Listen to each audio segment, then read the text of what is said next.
senadora, já é a segunda vez, o presidente está bem irritado, né, com essa situação, que isso acaba inviabilizando, prejudicando o trabalho da comissão. Olha, é muito ruim essa decisão, é a segunda decisão nesta comissão, que é tomada por integrantes do Supremo Tribunal Federal, agora no caso específico do André.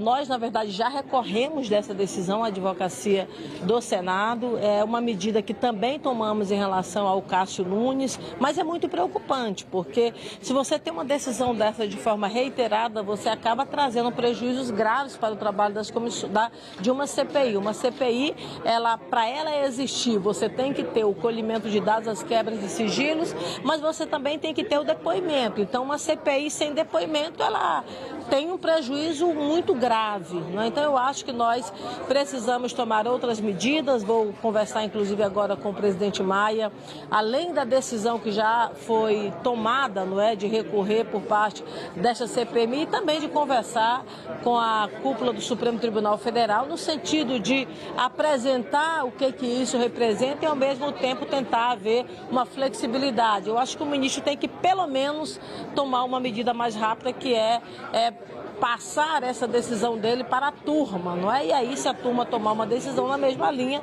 naturalmente ainda temos o pleno. Então, esse é o processo regimental que deve, na verdade, ser seguido. Agora, de fato, é muito lamentável essa decisão que foi tomada pelo ministro André.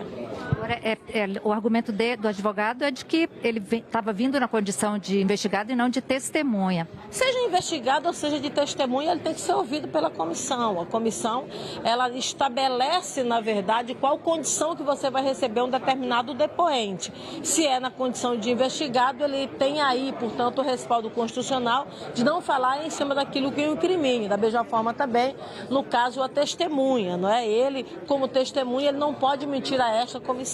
Então, no caso de investigado, ele não tem, na verdade, o direito, não é, ou a obrigação, eu diria assim, de estabelecer aquela determinação que fala em relação à não leitura em relação ao falso testemunho, não é, especificamente.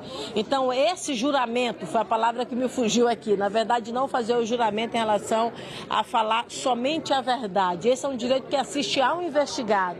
Em relação à testemunha, ele deve, na verdade, proceder esse juramento e não pode, nenhum brasileiro, é um princípio constitucional, pode criar provas contra si próprio. Então, esse é um rito constitucional que nós deveremos seguir. Não é constitucional você, na verdade, não vir a uma comissão. Tanto que uma CPI, ela tem outros instrumentos, por exemplo, da condição coercitiva, né? Ele reconvoca, então tem todo um ordenamento, um regramento regimental que uma CPMI tem, uma CPI tem. Essa decisão do André não respeita esses pré-requisitos estabelecidos numa comissão. Por isso eu acho, de fato, muito lamentável e eu espero que ele reconsidere e também remeta essa decisão à turma. Senadora, seria o caso de prorrogar os trabalhos diante dessa impossibilidade aí de ouvir? Agora já foram 2 que não compareceram.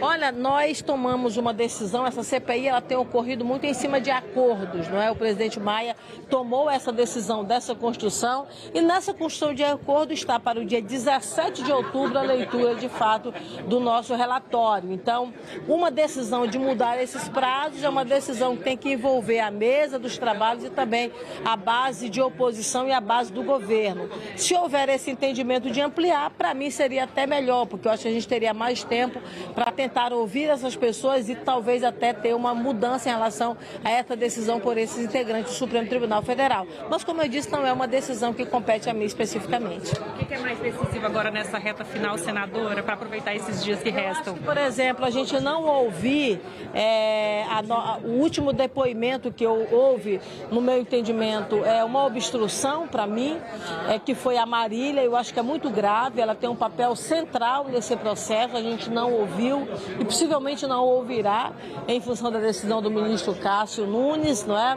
Ouvir também o Crivellati, que viria no dia de hoje, é também um ponto central, mas nós temos aí outras pessoas que deverão voltar ou deverão vir a esta comissão. No caso de voltar, o Mauro Cid, que nós já temos aprovado a reconvocação, é muito vital que ele volte aos trabalhos da CPMI. Senadora, obrigada.